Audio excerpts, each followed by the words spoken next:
In a world of ordinary fantasy football podcasts, ordinary guys rise up to bring you extraordinary analysis and entertainment.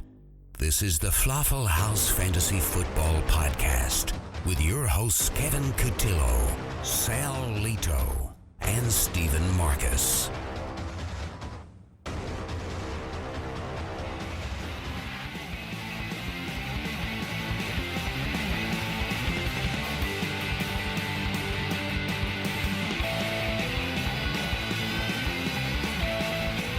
Good morning, good afternoon, and good evening. Today is Sunday, October 23rd, and this is the Falafel House Fantasy Football Podcast. I am your host, Kevin Cotillo. You can find me on Twitter as @WallyCentral or in the Fantasy Life app as @WallyCentral. I have with me tonight, of course, Mr. Steve Marcus. What's going on, Steve? What is going on? Not a lot, not a whole lot. You sound a little chipper today. You sound better. Or have you just resigned to be terrible, or... You know, I've taken yet another loss in falafel, but as the overall fantasy landscape for me goes, so it was a good week. So I can't be too down on myself.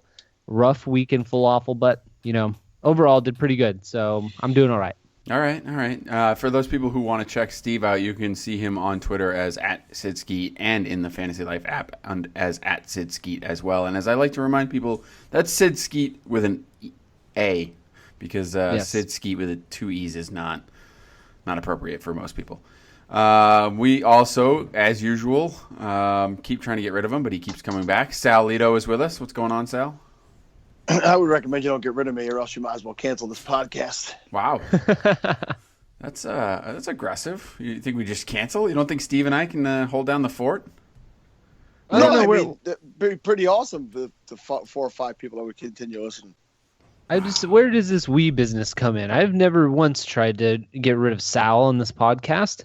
Why are you lumping me in? So wait, just this? to be clear, who then, are you working if with? Sal did leave the podcast, you would leave too?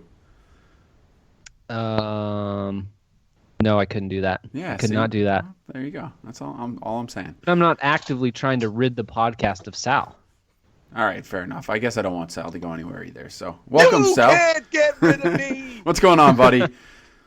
Oh, life is good over here. I was off to a bad start today in fantasy football myself. I did have a bad DFS week, but it looks like Mr. Melvin Gordon and one Julio Jones have decided to just absolutely pull me from the dregs and possibly to victory in falafel today. I know, Steve. 6-1. It's rough.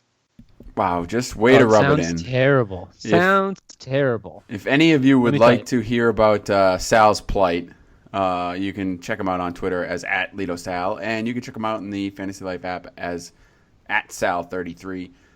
Just to be clear here, you can check all of us out on the website at falafelhouse.com. We are putting up daily articles. Well, other people are. I'm not really. I just kind of manage the process, I guess. Sort of. I don't really do anything. But yeah, what's up with that? All right, so I'm going to ask you guys one of my least favorite things that I see on the Fantasy Life app all the time. So sure. I'm going to give it to you right now. Okay. Hey, guys, I'm winning by 11.3, and he's got Patriots defense tomorrow. Am I going to win? Yeah, it's a tough question because, what are you supposed to say? Yeah, cheer up, buddy. You're going to win. And then, inevitably the guy loses and he comes back and yells at you.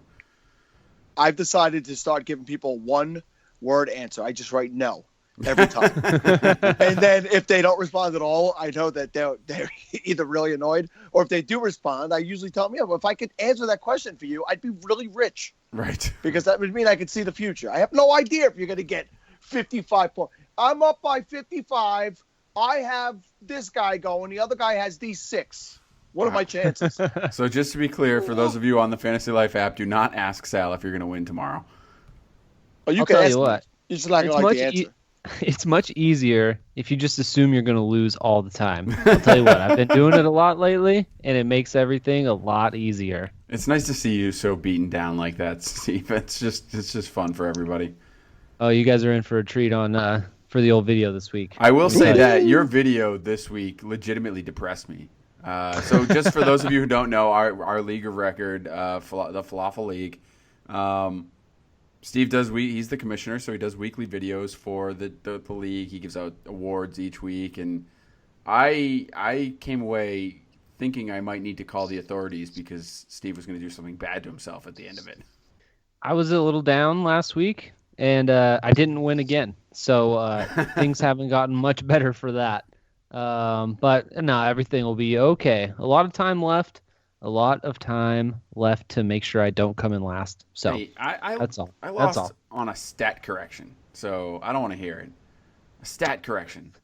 I'm 1-6. Stat correction. I'm 1-6. All right. Well, let's get into the games. This is obviously our Sunday show, so the whole purpose of this is for Steve to chipperly run through the games and let's do a recap. So not a lot going on in this Sunday night game. It's 3-0 right now, getting closer to the half, and that's embarrassing. But there's a lot of action throughout the rest of football, Steve. So why don't you take it away? All right. Well, we will start with the early game with the Giants beating the Rams in London 17-10. If you watch this game, much like many of us in the Fantasy Life app, we're up talking about it. You were not really impressed by either side of this. Eli looked like garbage, but somehow Case Keenum, he looked worse.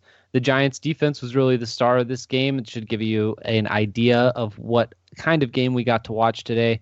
Odell Beckham came back to earth after his huge game that he had last week.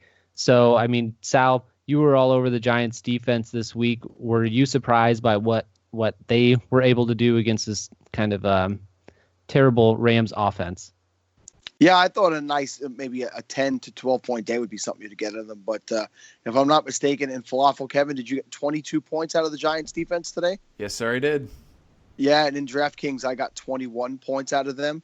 I used them in a lot of early matchups today. Just the Rams have come crashing down to earth. I think it's definitely time to start discussing Jared Goff, even though they came right out and said he will not, Case Keenum will remain the starter. An interesting stat I heard earlier today is that even with the 4 interceptions that Keenum threw, he had more fantasy points than Eli Manning, who threw 0 interceptions. That's how bad Eli Manning played today. That's bad. He looked terrible again after last week looking so good. You know what? I will say this though. I mean, look, I know he threw 4 interceptions. I don't think Keenum was as bad as his stat line looks. I mean, you know, the tip ball off of Tavon Austin was definitely not his fault. He hit him right in the hands, and a couple of the other interceptions. I mean, you know, the one interception at the end of the game was obviously just ridiculous. He threw it to a wide open defender in the end zone. But even that, I mean, you know, you could see there was a miscommunication with the receiver. So I don't know. I mean, I'm not saying Case Keenum's a good quarterback or anything like that, but I feel like he's going to get unfairly blamed for a lot of the stuff that happened in this game. No, and the talk early on in the chat was Case Keenum ready to be a guy you could consider for at least a 2 QB league? And then as the first half ended and the second half came about, he just, you know, he tried to force a few things in there, and that's what came.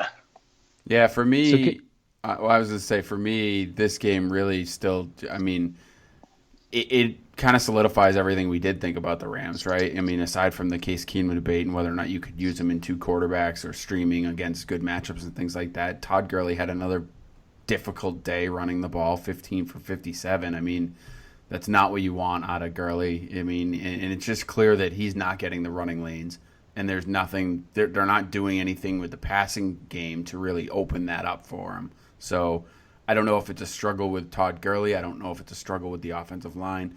I don't know if it's a struggle with having 8 men in the box constantly. I don't know what it is, but they're not figuring it out. And it's, you know, I mean, you're stuck, as we've said many times, I think you're stuck with Gurley. You got to keep rolling him out there because the talent is there and the potential is there, but it's tough. It's tough. And to Sal's point, I don't know if it was last week or a couple weeks ago or whenever we were talking about it, you just don't know who on that wide receiving core is gonna pop, right?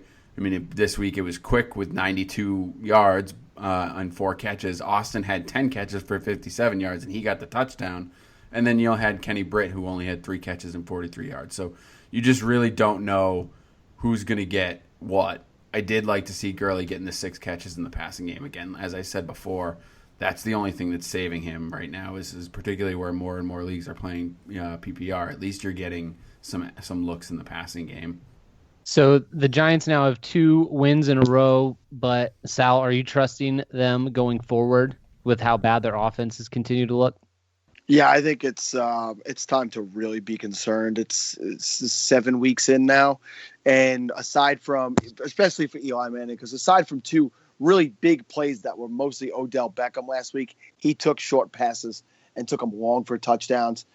It's alarming. It's very alarming because this was a guy who I was really super high on this year. I think even Kev, you had him up as high as me preseason, but I talked him up a ton. I thought he had a shot at a 40 touchdown season with all these weapons that he was going to have. It's just couldn't be further from that possibility. So, yeah, outside of Odell Beckham Jr., every single guy in this offense has become matchup bye-week users for me. Other than that, I can't get on board with any of them. So would you say, are you alarmed that they're not performing well, or are you alarmed that you may have been wrong about them? Oh, it's definitely got to be alarmed that I may have been wrong about them. It's just very unsettling for me. That's not something I'm comfortable with. So, yes, I'll have to speak to Eli about this BS. You will have to. And we will move on and talk about the Chiefs, who hang on to beat the Saints in Arrowhead 27-21. Spencer Ware, we all know how much I've loved him this season, how much I talked him up going into this year. 134 total yards and a touchdown on a nice screen pass. And then we've also got Drew Brees, who has a nice day away from the Superdome. So, Sal, did you like Spencer Ware at all coming into this week? I thought it was all Steve. I really do. I really think it was all Steve. If I was in your presence, I would smack your face and rip a chop off, you dirty son of a... And not to mention, Steve, dare you? Write your own jokes. I made that joke earlier. I'm taking everything. I'll take your wins if I could. I'll tell you what, Steve doesn't have a lot to go with, so I'm going to let him pretend that Spencer Ware was his call. Yeah, listen, guys, I think that you guys got on board with me a while back. This has been something I saw a long time ago. Jamal Charles, he's not only not mentally comfortable with that leg, it's just not healing properly. He got on the field. He was playing behind Charkandrick West today. He got 2 snaps in this game. If you continue to ask weekly, should I start Jamal Charles, you're just being ignorant. He is not suitable to be in a fantasy starting lineup anytime soon. Yeah, I think when you say anytime soon, I would just clarify to say until you see him do something. You definitely want to be a week late on Jamal Charles than a week early. Yeah, let him blow up on your bench. Yeah. I have no problem letting him go for 2 touchdowns on my bench before I risk putting him in my lineup with the type of production that he's had so far. Absolutely, 100%. I did think, Alex Smith played a good game on that side of the ball as well. 214, 2 touchdowns. I mean, it's your typical Alex Smith game, but at least he had the 2 touchdowns, which we thought might happen against this terrible New Orleans Saints set passing defense. On the New Orleans side of the ball, it was great to see, as you said, Steve, great to see Brees get a lot done outside of his home stadium, and he finally played well on the road, which was great. And the 3 touchdowns are in 360. I mean, how good is Drew Brees, really? He's just phenomenal. Yeah, he's awesome. He's all right. I mean, it's sad because his defense is so terrible that he has to throw that much, but he's just the perfect quarterback to get that kind of thing done. So, Michael Thomas with the big day, 10 catches, 130 yards. Would have liked to see him get in the end zone, but he's the guy that looked the best for them, I guess. And that's a couple. This is another offense which is tough, right? Because you don't know. I mean, the good thing is they're all having serviceable days. So even on the guys that don't perform, aren't the top performers, they're still having good days. Because you had Snead with 9 for 87, Cooks for 7 for 58, but he gets the touchdown. Even Fleener had 44 yards. He only had 2 catches. And Ingram's getting back in the passing game. He gets 4 catches, 20 yards, and he also gets, another 62 on the ground. Plus, he gets the touchdown through the air. So he had a great day as well. Don't forget the fumble. And the fumble, yes, he fumbled. He did fumble. That did hurt, but he made up for it with the touchdown. So, All around New Orleans, you can trust pretty much everyone and all of the starters there. I think Thomas, Snead are probably wide receiver threes. In any given day, they can be a wide receiver 1, and Cooks is probably a wide receiver 2 who can be a wide receiver, top wide receiver at any point. So. Yeah, Michael Thomas has looked great. He was a top 30 wide receiver coming into this week. He's had a touchdown in the last 3 games. Today he didn't get into the end zone, but like you said, 130 yards. So he's been pretty solid every week, where we've seen Brandon Cooks and Willie Snead both have those weeks where they've had very, very low production. So it's been pretty nice to see the late guys, someone probably a lot of people picked up off of waivers and producing like that consistently. So we will move on and talk about the Colts making a comeback in Tennessee and beating the Titans 34-26. Andrew Luck, he continues to be the man. He's a fantasy machine, and because of that, so is T.Y. Hilton, and now Jack Doyle is reaping the benefits since there is no Dante Moncrief, no Philip Dorsett, and no Dwayne Allen. And for Tennessee, Marcus Mariota has another solid day, and DeMarco Murray has another great running day and scores another touchdown on top of Delaney Walker also getting into the end zone. So, Sal, what are you taking away most from this one other than everything I just said? Well, first, I'd like to say I'm a little upset with you. Why? Again? I asked you to trade me Doyle, and you didn't trade him to me during the week, and look what he did on your bench, you son of a bitch. Yeah, I was kind of upset about that, too. I would have much rather had him in my lineup than on your bench. Well, you know what's funny? I asked Sal earlier today. I said, now call me crazy. Would you start Bolden or Doyle today? And he said, start Bolden. And I said, okay, that's what I thought. And then look what happened. So, was it that much different the day that they had? I'll say Bolden scored. 8 points, yes. 8 points. It was an 8-point difference? Yep. Big question here. Would you have one? Would you have one in falafel? No, it won't matter because Russell Wilson can't beat Kirk Cousins.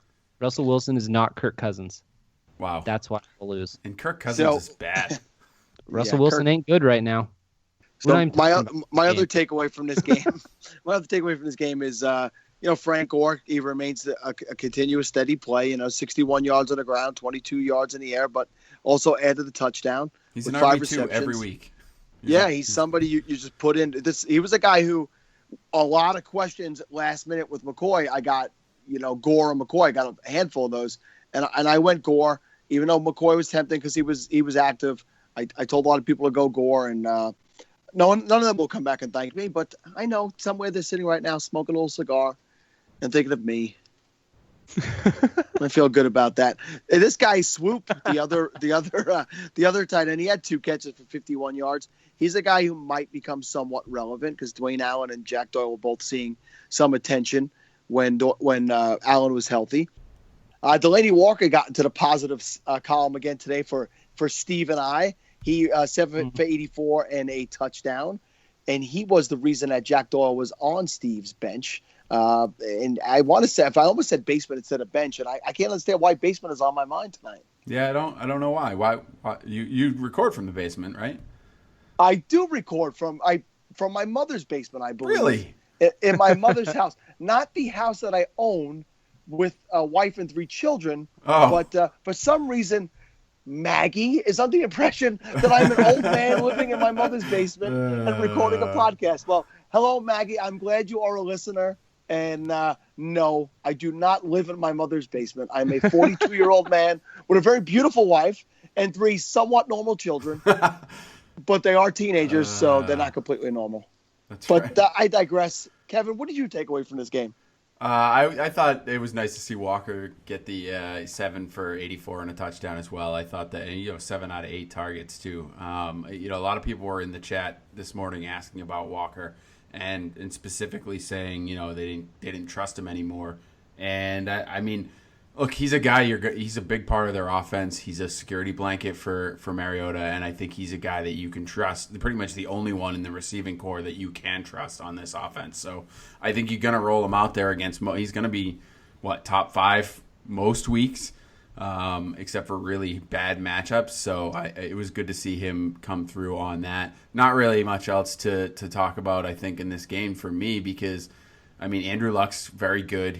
He got less beat up this time, only 2 sacks, right? And that showed because he threw for 353 and 3 touchdowns. And T.Y. Hilton is, really good. And he's pretty much all he's got that he can consistently depend on. Jack Doyle's coming around and becoming someone who's been consistent with Dwayne Allen out. But that's really it. You guys covered it pretty well. One other thing to note here. What do you guys think about Derrick Henry? I mean, is he done? Or is he stashed on your bench? What are you doing with him? I know you have him, Sal, for keeper value. Yeah, it's funny you brought him up because I was going to ask the same question when you were done talking. And, they flicked on that game, and I saw him getting a carry. And I'm like, oh, nice, he's getting touches. It was the one touch. One. He got all game. He had one carry for 3 yards. And I was like, and one target. What is going on? So, yeah, so he's really not being used at all. Obviously in dynasty leagues, it's not even a question. He's a guy you want. I did take him as a keeper, and I don't know that he's going to hold fourth round keeper value, which is where I have him at. So I've gotten offers for him, offers that were probably good offers that I turned down because I just figured at some point he's going to get a shot. But DeMarco Murray has looked really, really good. I mean, he didn't have. He ended up over actually 100 yards. He was a little bit slower to start the day, but he closed it out and again got the touchdown. So, yeah, I'm getting close to possibly moving him off of my roster. Yeah, he's needed to be owned by DeMarco Murray owners because DeMarco Murray goes down, Derrick Henry is going to be there. But if you're just holding him on your bench as a stats and it's a redraft league, he doesn't need to be there anymore. He's not going to be startable for any other guy, in my opinion. So unless you are the DeMarco Murray owner, you don't need to hang on to him. And we will move on and talk about the Eagles, who surprised the football world and defeat the Vikings 21-10. This is the trap game that we thought it might be. Sal talked about it last week. I actually picked the Eagles in my betting article, so we can't be really too surprised that it happened, maybe just surprised at how it happened. We saw Sam Bradford look really like himself, like the guy that we kind of known him to be. And Stephon Diggs hasn't really had a good game since week 2. He only caught 2 balls for 18 yards. And then for the Eagles on the offensive side of the ball, there wasn't really much to write home about anywhere. So, I mean, Kev, what did you see from the Eagles that you can really be excited about? I mean, I don't think you can really take much from this game, to be quite honest with you anyway. I mean, clearly there was no offense to speak of that really makes you excited in any way, shape, or form. I mean, would they rush for 101 yards, threw for 138, so you're talking about 238 total yards. There's no fantasy value there, but it is the Minnesota defense who is an absolute beast.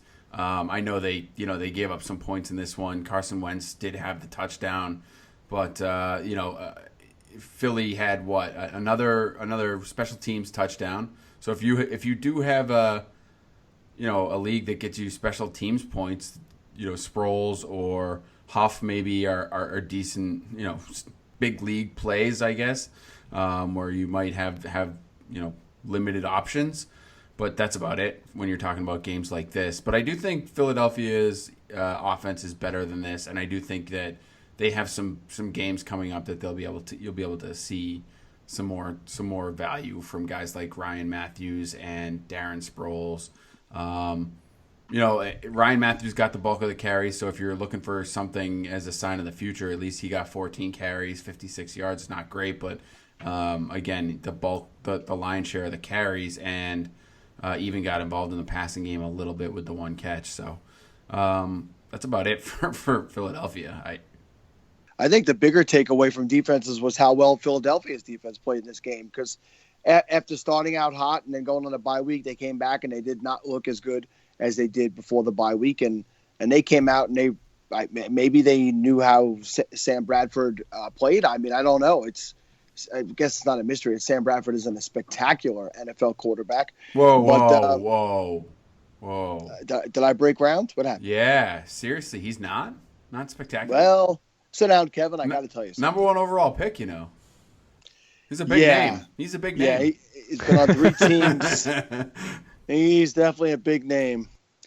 Okay, but anywho, getting that touchdown that you mentioned on the kick return from Huff, that obviously goes to your defense, special team scoring. So I think that Philadelphia has definitely put themselves in a conversation to be one of the top defenses and somebody you're definitely going to want to start on a weekly basis. I was interested to see Kyle Rudolph do well today because I thought that maybe he would fall back to earth a little bit. 5 for 55. It's a pretty steady day. I believe it was the top 10 tight end day on for this week. So it was nice to see him still continue to get some targets. But, yeah, I don't know that there's anything from the Minnesota offense right now that gets me very excited. Diggs is really – I've seen a lot of people move bigger name wide receivers based on having Diggs as number 2. And I think that you're going to be very disappointed that you did that because he's starting to look very similar to what he did last year where he came on, flashed, and has started to flame out. Yeah, there just aren't enough weapons on that Minnesota offense. So when he has that huge game and defenses really start to focus on him, I think that really limits a lot of what he can do. So I don't know. I know I've got him in a couple leagues, and these games really scare you, and they don't make you have very much confidence in a guy like that. I wonder if he was limited a little bit by the injuries coming into this game still, but I completely agree with you guys. One thing I wanted to note just on the Philadelphia defense, Sal, their schedule coming up doesn't look too great in my mind anyway. I mean, obviously the Giants are having some struggles, but their next few games, Dallas, New York Giants, Atlanta Falcons, Seattle Seahawks, Green Bay Packers, and then Cincinnati Bengals to close out the fantasy season. So in my mind, those are offenses that kind of scare me a little bit as far as defense goes. So I'd be curious to see how they how they do against Dallas and New York before I really get too high on them. If they shut those guys down, you're not playing them against the Falcons either way. But I'll just say that they shut down Pittsburgh. Remember when Pittsburgh was what I guess they didn't have Le'Veon Bell, but they had everybody else going. Yep. And not for nothing, which means for something, Dallas and New York will both be coming off of their bye weeks. So both of those teams will have an extra week to prepare for Philadelphia, to get more of that game tape underway. So it'll be really interesting to see how Philadelphia comes out of these next 2 weeks. That really is something. It is something, isn't it? Moving forward, Cincinnati handles the Browns rather easily, 31-17. This game kind of goes the way we all expected. Cincinnati seemed to be in control much of the way. Jeremy Hill really shows up, gaining 168 yards on only 9 carries, and he gets a touchdown. But he leaves the game again, and he looked like he was in quite a bit of pain, unfortunately. A.J. Green has a huge game with over 150 receiving yards, an awesome catch at the end of the first half, scoring a touchdown. And the Browns suck. They're not good. They don't have much to talk about. Isaiah Crowell scored another touchdown, so that was cool. But other than that, I don't like them. Don't like them too much. What about you, Kev? Yeah, I don't know how you can like a team that has to shuffle through a new quarterback every week. You picking up Kevin Hogan? I am not. Got a pretty lame first name. Wow. That's just rude, Steve. That is very rude. But we did talk about, I thought Duke Johnson was going to have a better game here. I thought they were going to have to pass, which they did. But I thought he would be involved in the passing game, which he was not. So, and then on top of that, he, was terrible running the ball. So, what did he get? 6 for 15. So not a good day overall for Duke Johnson. So I was definitely off on that. I don't know that he's a guy you can trust going forward because they just don't know how to use him, and with the quarterbacks that they have, I don't know. I mean, I don't know that it's going to change much. Maybe if for some reason they do, make the switch to McCown, you start to see him used a little bit more because they'll take some more shots downfield, I think, and things like that. But that's about it. I think you're right. The Browns are terrible. They're just terrible. But you know who's not terrible? A.J. Green is not terrible. He's good. He is the exact opposite of terrible. He is very good at football. 8 catches on 8 targets for 169 and a touchdown. He is phenomenal.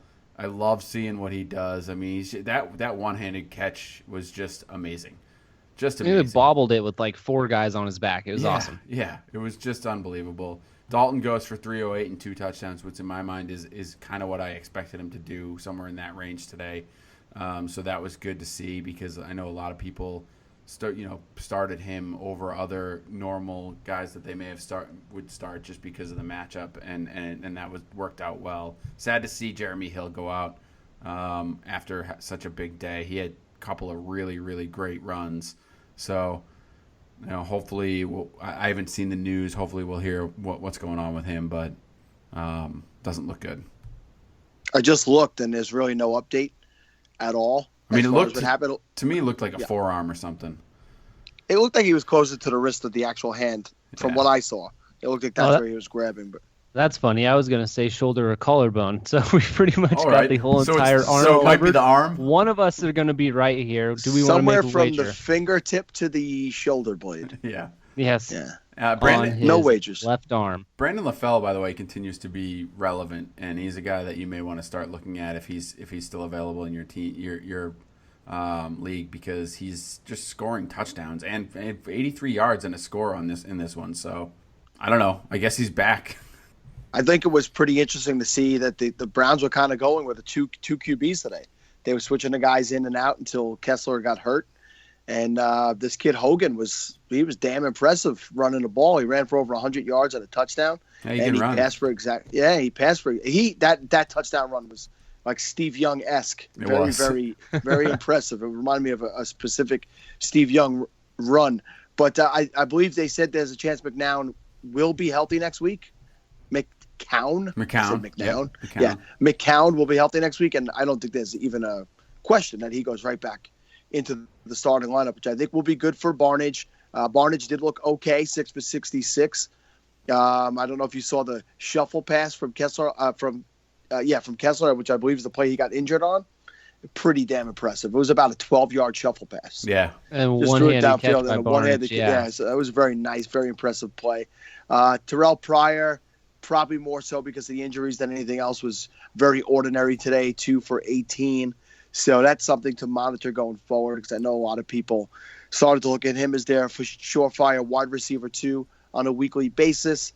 Tyler Eifert came back, only caught one pass today, but it was at least good to see that he's on the field. And if you're somebody who held on to Eifert, it's nice to see that he played, he's healthy, and you probably have good things going forward coming from him. Outside of that, I don't see much else, especially on the Cleveland side, that got me too excited. Just a quick note, though. If McCown does take over the starting game, or even with Kessler, I guess, keep an eye. I think we've said it a couple weeks now, but keep an eye on Corey Coleman coming back from injury, because I think he's going to be sorely missed, and especially with Pryor banged up, he's going to get some looks. So if he's available, maybe worth a stash at this point. Absolutely. All right, we move on. Detroit comes from behind to beat Washington 20-17. I don't really want to talk about this game. It wasn't really that pretty to watch. It was 3-3 at halftime, though Cousins and Stafford both salvaged their fantasy days by the time the game was over. Bolden gets a touchdown. Rob Kelly gets a touchdown, so that doesn't help very many people. Rob Kelly recently traded by me, so you knew that he was going to be getting into the end zone. Cousins also rushes for a touchdown. He has over 20 fantasy points. So, Sal, what do you take from this Detroit-Washington game? Anything of note here? Yeah, just that Matt Stafford seems like a different player this year to me. He's a guy who, in that position in years past, generally turned a ball over on a drive like that. And this year, he just looks like he's much more in command and control. We've said that before. I'm very happy having him in one league as my starting QB on a weekly basis. I have him in several 2 QB leagues where he's done me really, really well. He didn't have a huge point total day today, just getting the 1 touchdown, but no turnovers. But just from a football standpoint, watching him play, he just seems like a much better, much more confident player than I've seen him in the past. Marvin Jones continues to do well. Not a spectacular day today. Golden Tate looks to be getting really back to his old self. They're getting him involved again, like we said. What would have normally looked like a rush, but it was a little quick, dump off pass. That was a very impressive play where he juked around a lot of guys and got a lot of yards. So if you held on to Golden Tate, great for you, because it looks like you're getting back a wide receiver too.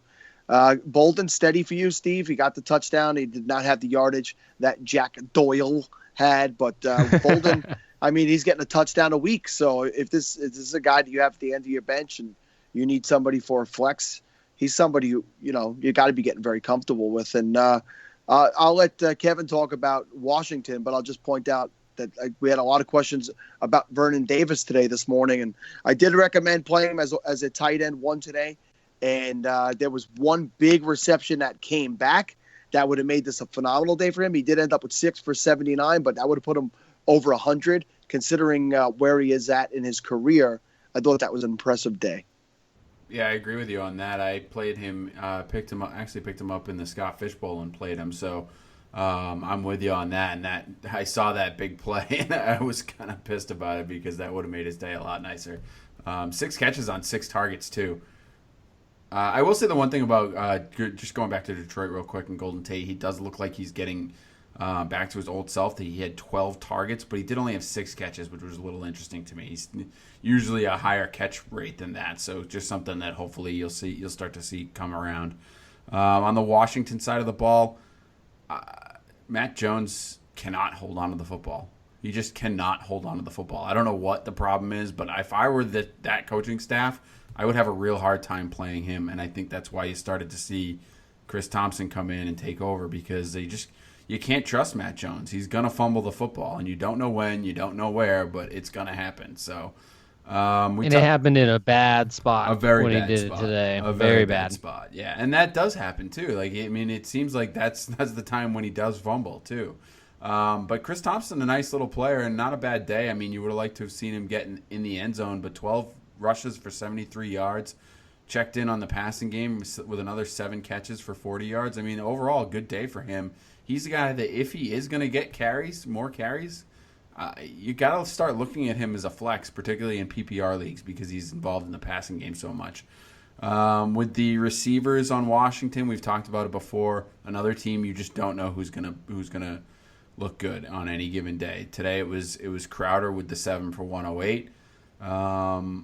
Vernon Davis also had a good day. Deshaun Jackson did not. I mean, 5 for 35, nothing special. So, and then of course Robert Kelly gets you the touchdown, which really, as Steve said, didn't really help anyone. I don't know, Steve. What do you think about Kirk Cousins? Because I've said it a million times. I just don't think he's a good quarterback. He obviously had a decent fantasy day with 301 and a touchdown, but I don't know. Am I wrong? Is he actually a decent quarterback and I'm missing it? He's played better. I don't know. He has played better. I don't know if he's actually a decent quarterback. He might be doing what Blake Bortles did last year, where he's not actually a great quarterback, but he's a decent fantasy quarterback. I mean, in his last 6 weeks, he's only had one game where he's had less than 15 fantasy points. Every other week has been over 17. And so, I mean, he's consistently getting you good production. Like I said, he's been much better than Russell Wilson's been. He's been better than a lot of the other fantasy quarterbacks that we've seen out there so far. So, I mean, if he can keep this kind of thing up, it's just scary to know that those other games are out there, like week 1 when he played against Pittsburgh and only scored 10 points. But, I mean, like I said, 5 out of 6 weeks is pretty solid. So I think he's getting into that realm where you might have to trust him again. He lost a fumble today, but he completed 30 out of 39 passes for over 300 yards. I mean, that's a pretty good day for an NFL quarterback. I don't think he looked terrible today at all. Yeah, that's never. I mean, I guess he's historically he's been pretty accurate. I will give him that. I just don't think he's very good at moving the football, and I think that when he does miss, it's not a good time because it's usually to the defense or I don't know. I don't trust him as a quarterback. You know what he could use, Kevin? A big name. He could use a guy like Alfred Morris running the ball would be great in that offense. That would be good. It would be good. Good Only they had someone Washington. Like that. Good move. That's tough. All right, well, we are going to press on and talk about the Raiders, who travel east for the 4th time this season and win yet again, beating the Jaguars 33-16. I think the story of this game has got to be the return of Latavius Murray, who missed the last 2 games with turf toe. Comes back today, rushes for 59 yards and scores 2 touchdowns, gets the Raiders back into the win column. Jaguars, on the other hand, I know we all thought that they were going to regress this year, but man, they do not look good at all. Their offense looks like nothing like it looked like last year. Sal, what's wrong with the Jaguars offense? Yeah, I tried to defend Blake Bortles at the beginning of the season and preseason. You're right, he sucks. I think that it really is I don't know if it's poor play calling. It's just he's just not a good quarterback. I don't know, but he's really taken some really good fantasy weapons and just ruined them. They've become virtually useless. Allen Hurns was a wide receiver 3 with flexibility, and he's just not somebody you're comfortable with. And in a consistent top 10 or at least first round draft pick, Allen Robinson, 2 catches for 9 yards today. He just can't seem to get the ball to these guys. And I don't think it's the receiver's fault. I think that this is a Bortles issue. So he's a guy I will stop ranking high even in good matchups because he's become somebody I will completely and totally avoid. Julius Thomas salvaged his day coming back with a touchdown, but he also only 3 catches for 20 yards. This is a guy who, when he played in Denver, was an absolute stud tight end. This offense is full of weapons. They've got 2 running backs that should be doing well on a consistent basis.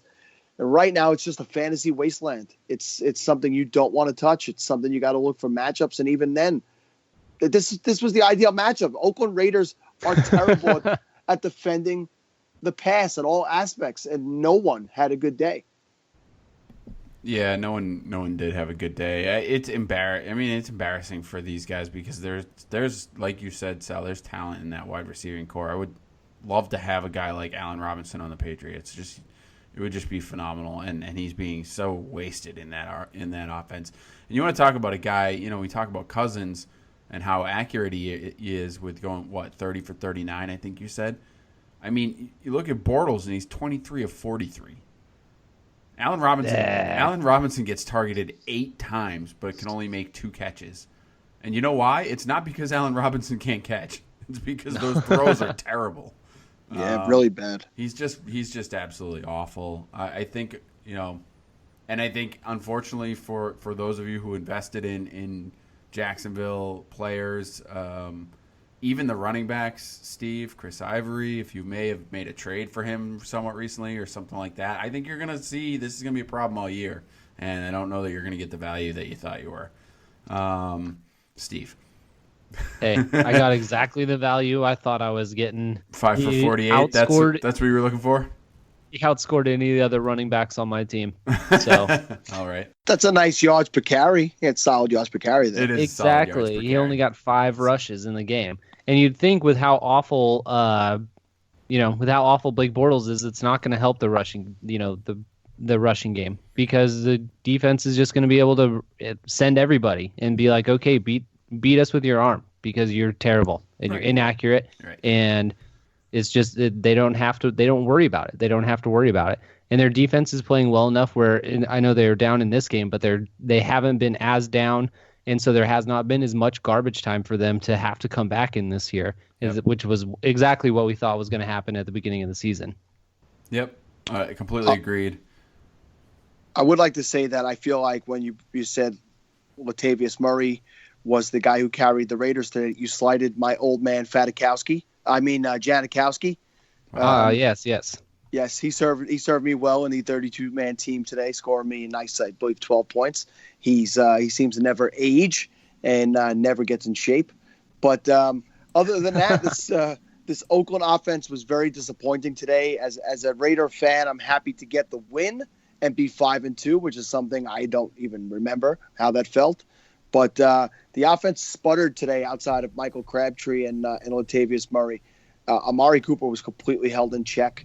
The tight ends can't really seem to get anything done. Walford has really, really failed. A guy who I definitely was touting as a sleeper tight end this year. Another couple of receptions right in his hands that he dropped. He just does not appear to be a good player. You know what, Sal? Is he a fizzle?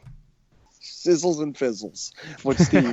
Right now he's a fizzle. So what do you want to say, Kevin? You know what, Sal? I'm tired of touting any Oakland tight end ever. I'm not doing it ever again. I'm not doing it ever again because every year we hear about a tight end for Oakland that's going to be, he looked good in camp. He had a good year last year, but he didn't get used a lot, so he's going to have a good year. We hear it every year. This year it was Walford. Last year it was Rivera. The year before that, who was it? I don't even remember.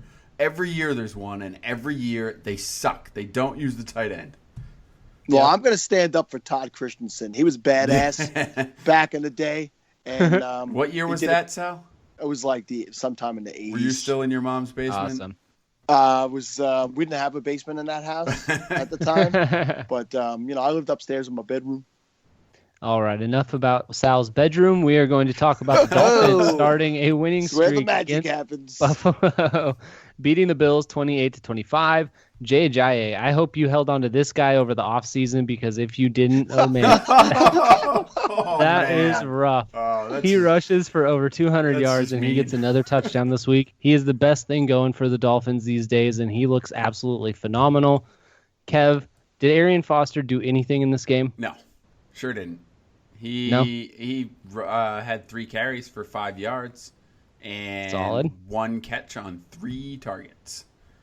Not bad. Luckily for me, I did take him out and started LaShawn McCoy when I heard McCoy was playing, so that worked out okay. Was that really lucky? It was not lucky. I mean, it really, at the end of the day, I think points-wise, they were right around the same, so I don't think it really mattered. But no, Arian Foster's still not good. That is very, very interesting. What about anything else going on in this game that caught your eye? Yeah, I mean, clearly the story for this game in my mind, besides Ajayi rushing for 214 yards and another touchdown, obviously you have to talk about that. He got 28 carries. 28. They're clearly finally starting to use him as a workhorse, and it's showing, and they're winning as a result of it, which means they should continue to do it. So for any of you carrying any of the other running backs on the Dolphins, I think you're wasting your time. You can drop them if you need to, because I don't think anyone else is doing anything. Now, the one thing I will say is that Ajayi does have an injury history, so you may want to keep an eye on that. But he looks good. He looks real good. He's running with power, with burst, great vision. I can't even imagine if someone had dropped him earlier. I would just feel terrible. But you guys are just there's somebody out there right now who's got a tear in his eye, and I want to let you know, little buddy, I am going to abuse you more. On the receiving side for Miami, I thought Tannehill didn't throw the ball a lot, which is a good thing for Tannehill, but he did, he didn't make any big mistakes, and he looked okay in this game. And he hit Kenny Stills a couple of times on a long pass, and Landry had a decent game. Could have had a little bit better game if he got in the end zone. But other than that, I mean, I thought they were serviceable. Then for me, the bigger story here is LaShawn McCoy. He comes in, plays a half, carries the ball 8 yards, and as for some odd reason, he tweaks his hammy, which means they probably shouldn't have played him to begin with. So he ruined just about everybody's fantasy day, because you didn't know this morning whether to start Gillislee or McCoy.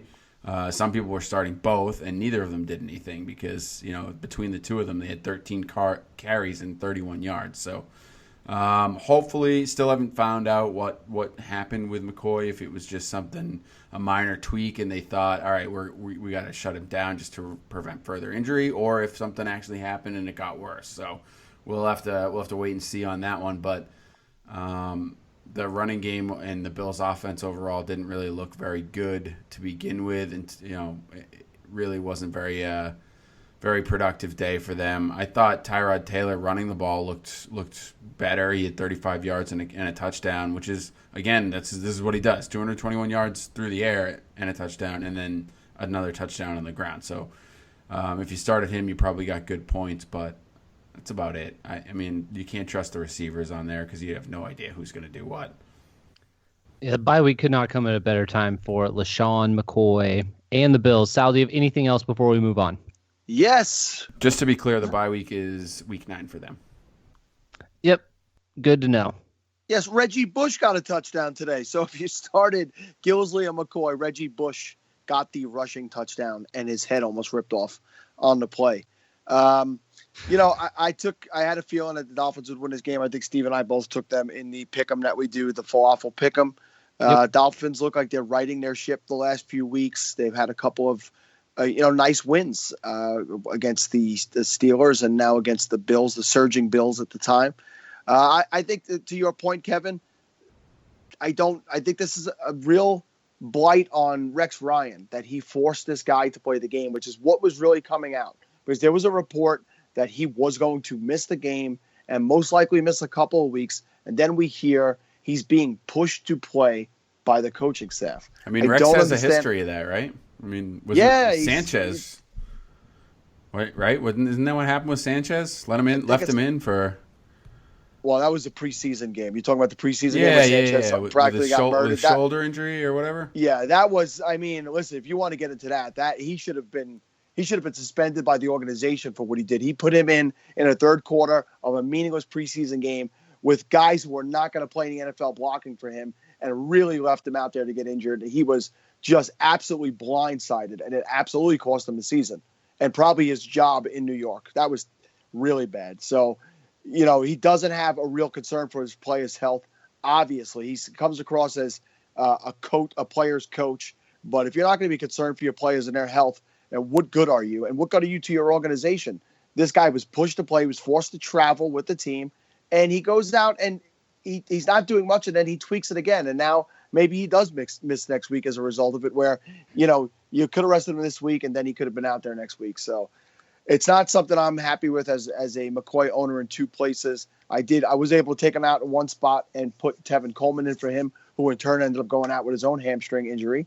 But in the league that I kept him in, it's just a bad week all around for me because I had Hoyer in that league also, and then I had McCoy, and I also lost Riddick, and I lost this guy, and I lost that guy, and this is not about me, is it? All right, that was super quick. Yeah. I appreciate you throwing that in there. I'm tagging Rex Ryan tomorrow. We're going to get a hold of him for a comment and a retort for that. I can't wait. But for now, we are going to move on to New York, who looks like the team that we almost expected to see starting the year, beating the Ravens 24-16. The Jets finally make the switch at quarterback to Geno Smith. He starts this game, but he gets injured in the second quarter and leaves, never to return. Ryan Fitzpatrick comes back in, throws for 120 and a touchdown, gets the Jets a win at home. Justin Tucker is the player to own on the Ravens, and maybe Mike Wallace. He also has a pretty solid game. So, Kev, what did you see from this one that you are taking away here? Hey, that Terrence West thing was fun, wasn't it? It was nice. Yeah, that wasn't bad for a while. Yeah, it was good for a little while. 8 carries, 10 yards. Not good. I mean, the Jets. What did Kenneth Dixon do? 1 carry for 0 yards. Yeah, it'll still be Terrence West the team as a whole rushed for 6 total yards. So, Flacco got -4. Yeah, there's really not a whole lot to go there. Look, and the Jets are a great run defense. We've been saying this all year that they're a hard team to run on, but that's bad. That's just very bad. But I mean, if you really want to take a silver lining out of this, West did get the most carries. So I think that was what you were going for there, Steve. That's good. Sal, I mean. Mike Wallace did exactly what I thought he would do in this game. 10 for 120, didn't get the touchdown, which kind of hurts you, but he has the speed and the ability to beat guys deep, and the New York Jets cannot cover deep passes. So this is exactly what I thought out of that. Aiken had a serviceable day with Steve Smith still out, and Pitta gets you 4 for 40. Although he had 10 targets, so it could have been a much bigger day for Pitta. But not a whole lot in the Baltimore offense here. I don't know if Flacco was still a little sore, had his shoulder soreness or what, but he did throw it 44 times, so I got to figure that he wasn't sore if they were letting him chuck it that much. But he just does not look like a very good quarterback right now. And on the other side of the ball, we welcome back Fitzpatrick, who actually didn't throw a pick, which is impressive. Very nice. I mean, look, if Fitzpatrick's in, I do think it helps Marshall out. I think his value, remains at top 15, top 12 wide receiver because he's they have a connection, and we don't know what Geno Smith would have done with him, but I think that does make a difference, and it was nice to see Forte back to 30 carries in this one. That must have felt good, Steve. Yes, that was very, very nice. Very nice. Unfortunately, I had accumulated some other running backs that I had started ahead of him this week, so you turned on your boy. I reaped the benefits in minimal places. But like I said, overall, it was still a good week for me, so didn't hurt too much. But yeah, it was nice to see him back. He's got a nice matchup next week against Cleveland. So Cleveland. Get your Forte in there, and if Forte comes out and has a really nice week next week, I think you sell high. Absolutely high on him. Coming off of back-to-back weeks like that, it would be great.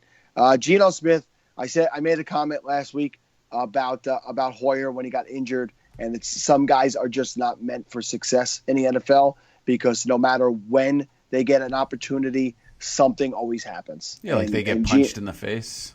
Yeah, you get a guy who punches you in the jaw because you don't pay up, that happens. Or you get in there and you get, it looked like a pretty harmless play, but you injure your knee. So when Steve said never to return, I think it's very possible. I don't think he ever, takes a snap again for the Jets, most likely. And we'll see where and if he lands anywhere next year. I will say that I did make the statement that, because I don't always just tout myself, that the Jets have given up a lot of rush yards in recent weeks, and I thought West would be a good start this week, and he was not. So I'll just make sure I point that out, Kev, so you can feel good about yourself. Yeah. But I think it's West's job still going forward. I mean, Dixon is just not getting touches. This is 3 weeks now that he's been back and he's been healthy. And I don't think he has 10 total touches in the 3 combined weeks. Yeah, that I will agree with. I still don't know that West is as good as we, he's looked in a couple of weeks. I'd say he's an RB3 right now. Yeah. For me, he's an RB3. I think Flacco came out and said after the game that it was not a shoulder issue, Kevin, himself in a post-game interview. He said it's just, that the offense is not right now, but this is 4 straight losses. And also made the statement that when they were 3-0 and 3-1, and I didn't think that they would be a 500 team this year. And I think you're seeing the real Baltimore Ravens. They will absolutely struggle to get wins the rest of the season. All right, we move to San Francisco, where the Buccaneers manhandled the 49ers 34-17. The Bucs started out a little bit slow, but eventually they hit their stride. Mike Evans is awesome. I'm so happy that I own him almost everywhere. He has another 2 touchdowns today. Jacquizz Rodgers has another good day. He has over 100 rushing yards. Jameis Winston has another 20-point fantasy performance. And the 49ers suck. They're not good. Their offense isn't good. Their defense isn't good. Kaepernick does not seem to be any better than Blaine Gabbert right now. And as low as we were on Carlos Hyde coming into this season, that offense really, really struggles when he is not a part of it. So, Sal, what did you take from this Buccaneers-49ers matchup? Yeah, well, I agree with you on Evans. I said this to someone the other day because we still get trade ideas, questions for our help, and people have been including Evans in them. And Evans, to me, is number 5 most reliable wide receiver in fantasy football right now. So he's behind the 3 big guys in A.J. Green, who you got to now consider one of the big guys as well. And then it's Evans. I don't see anybody else that I would put ahead of him in that spot. 49ers confused me.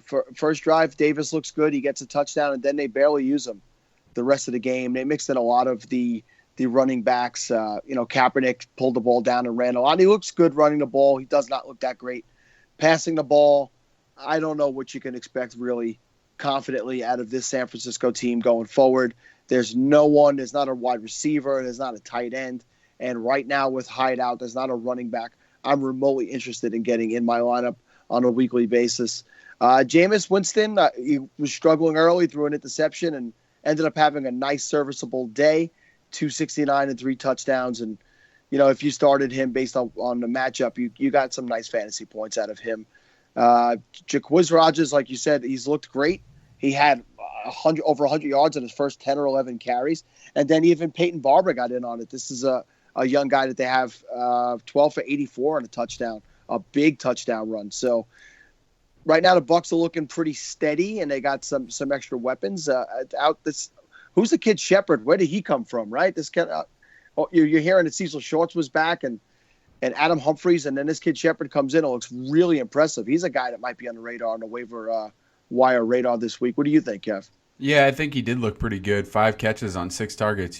So he's pulling them in, 77 yards and a touchdown. And you can't beat that when you're talking about fantasy productions for a guy that wasn't in anyone's lineup. I guarantee you that. So I think he's definitely a guy that you're going to throw on your waiver wire. I mean, there's been, guys like Jeremy Curley, for example, on the other side of the ball, who only caught 2 passes on 15, for 15 yards on 5 targets from Colin Kaepernick, who just doesn't look the same as he did when Gabbert was the quarterback. You can drop him, and a guy like Shepard's, you could throw right in his spot. They're not guys that you're planning to start, but they might help you get through the bye weeks coming up because, as we know, week 8 and week 9 are bye week killers for everyone. So definitely guys to take a look at there. I will say this. I completely agree with you. Kaepernick just does not look good when he's thinking about throwing at all. When he's so comfortable running the ball, he looks so smooth, 9 for 84, but man, he is just not a good passer. When you throw for 34 times and only complete 16, and you have your most, 5 receptions to your running back, and no one else has more than 3, that's not a good day. Not a good day at all. He's at 47% in overall in the 2 games that he's played. It's just not good. Terrible. No. It's not good. But he can, what you man, want. can he run? He's a good runner. Maybe you should put him at running back when Hyde gets hurt, since that happens quite often. No, nobody wants to run Kaepernick as running back. No, I think you're wrong on that. Oh, there's Afro Man on my computer screen right now. What up, Colin? All right, we are going to talk about on. San Diego going into the Georgia Dome and defeating the Falcons in overtime, 33-30. Melvin Gordon. Melvin Gordon was the player of this game, even with the Julio going for 174 yards. Melvin Gordon scores 3 touchdowns. He gets 2 rushing and 1 receiving, and he looks pretty good with 121 total yards. Kev, you scoffed when I said I would take the Chargers at +6.5 last week. What say you now, sir? Yeah, I was wrong. I was just flat out wrong. I didn't think they'd be able to keep up in the Georgia Dome with the Falcons, but they did. All right, thanks. Yeah. Anything else that you took away from this game? Yeah. I mean, from the game itself, I mean, look, it's all the guys that you thought you'd play here. Right? Rivers gets 371 and a touchdown, so another touchdown would have been nice out of him. Same thing goes for Matt Ryan. He finally threw for under 300 yards and only threw 1 touchdown, but he did only have the 1 pick. So, I think the takeaway from this game, again, we talked about it before. Tyrell Williams gets 7 catches for 140 yards. Travis Benjamin 4 catches for 54 yards. But would you have known going into this game that it was going to be Williams over Benjamin? Do you think it's going to be Williams over Benjamin next week? I don't think so. I don't think you know. So it's tough to play these guys. I think you're going to roll them out there. You probably don't have both anyway, but one's going to do good and one's going to do bad. It was a little interesting for me to see Henry come back to earth with only the 1 catch on the 3 targets. So I think he's a guy that they need in their offense, or at least I thought he was, but turns out that he's not. I mean, he's a rookie, so he's going to have ups and downs. I think he's still got a lot of talent, but not a guy that it doesn't look like he's a guy that you can trust every week. I think we had both him and Gates in our top 10 this week anyway, so and that kind of burned us there. On the other side of the ball for me, look, Coleman and Freeman are both valuable. We keep saying it and it keeps coming true. They're both valuable. Coleman's the one with the touchdown this time. He gets you 8 carries for 64 yards and a touchdown with another 1 catch for 10 yards. Freeman gets you 15 for 58 on the ground, but then he also gets another 42 yards in the air on 5 catches. So, I mean, they're using these guys. They continue to do it, so you can continue rolling these guys out in your lineup. Outside of that, the Julio, he's just the man. So You good. Kev, I'll tell you that interesting I saw today, Hunter out-snapped Gates, but Gates got out-targeted him 10-3. So Hunter's on the field more, but they trusted Gates more today. But 2 of Hunter's targets were in the red zone. So I think this is something really to keep an eye on going forward because Gates just looks old and slow, but still somehow manages to get it done. And Hunter really he's an impressive athlete. So yeah. I'd keep an eye on that going forward. Tevin Coleman did leave this game with a hamstring issue and did not come back. And there is a possibility he could miss next week. If that happens, to me, Devonta Freeman leaps up into high-end RB1 territory, just based on the way that they use the running back in this offense, the way it's run. So if Tevin Coleman was to miss time, I think you could not – I don't think you're expecting 30-point games like you did last year, but I think you should be expecting some solid 20-point games on a regular basis from Freeman. He just he looks really good when he's catching a ball out of the backfield specifically. So that's something I'd keep an eye on going forward. Like I did mention at the top of this, I did get knocked out of my survivor pool, the survivor pool that I did win last year, and I was in the final 8 of this year by taking the Falcons in this game. And if you remember, I said I was going to take Green Bay on Thursday night, and I backed off of it, and then I settled on this game, and I am now sitting on the outside looking in. So the Falcons, who started out 5-0 last year and then did not make the playoffs, were looking really impressive at 4-1 this year again, and we all started making the statements that they are for real, and they've lost 2 really tough, bad games 2 weeks in a row. And let's see if that spirals them out of control like they did last year. It's very interesting to see how they recover from this. Very interesting indeed. And very quickly, we will talk about the Patriots disposing of the big Ben Roethlisberger-less Steelers 27-16. More of the same this week for the Patriots. Tom Brady throws a touchdown pass to James White, throws a touchdown pass to Rob Gronkowski. Gronk has another great game. He's becoming the tight end we all wanted him to be when we drafted him in the first round. And with all that, I think the biggest news was watching Antonio Brown go down to the locker room. He got nicked up a bit, and he did come back out, but definitely something that worried me a little bit there. Kev, the Patriots guy, what are you taking away from this one? But Garrett Blunt, man, I think you can't ignore it at all. I mean, 24 for 127, 2 touchdowns.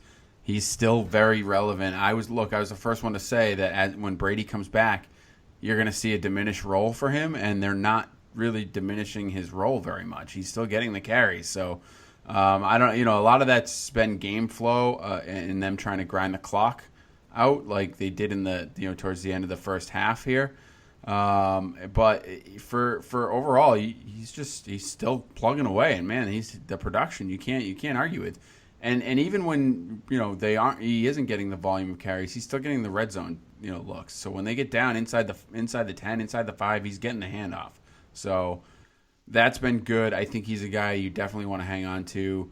We talked about Edelman a little bit. I still think something's just not right because he's just not getting separation to break free once he makes the catch. Obviously, you get to 9 catches in this, which is great for PPR, but only 60 yards. So he's less, a little over 6 yards per catch, which is it's just crazy low. He's not getting away after the catch, and that's a problem.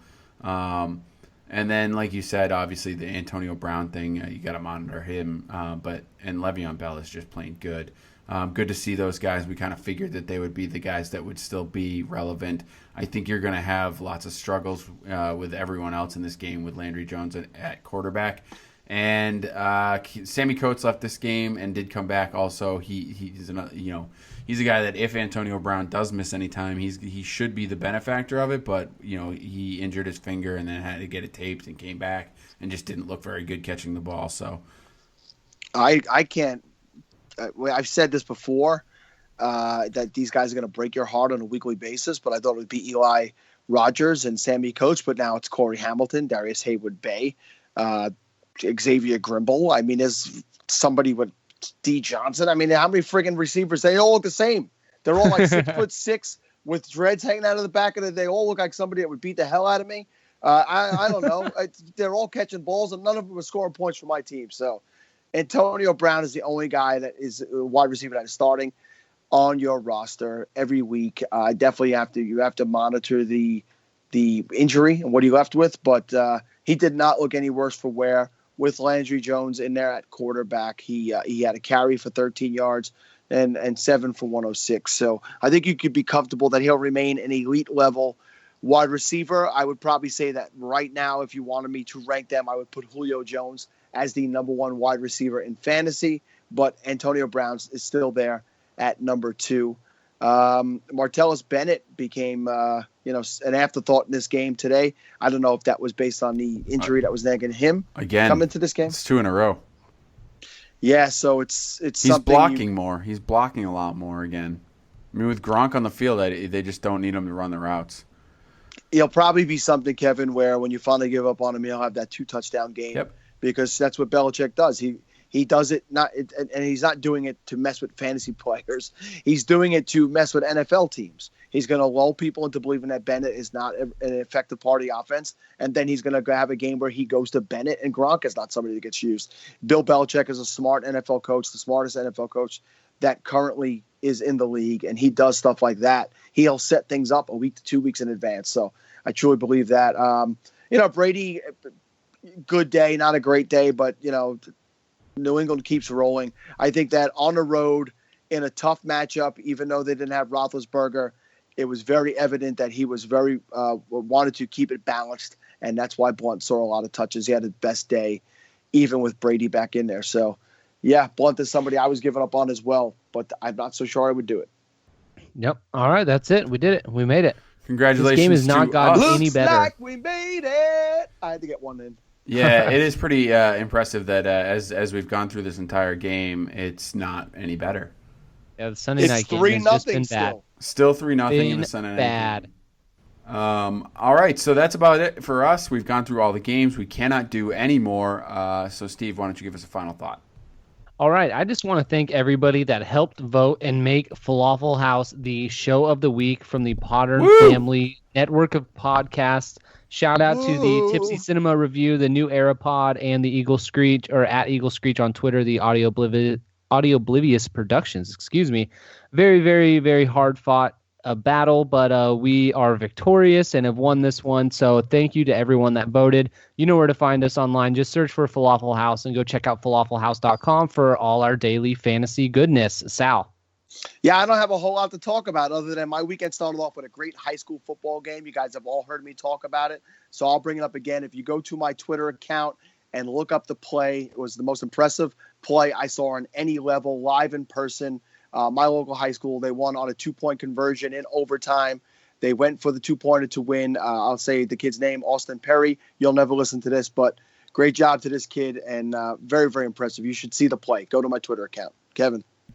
I just want to thank everyone for sticking with us throughout this entire podcast. We appreciate you listening. We would appreciate it even more if you gave us a review on iTunes or wherever you download your podcast. And we will be back on Sunday night. I'm sorry, it is Sunday night. We will be back on Tuesday night, which will probably be Wednesday morning for the most of you. And until then, Steve, hit the button.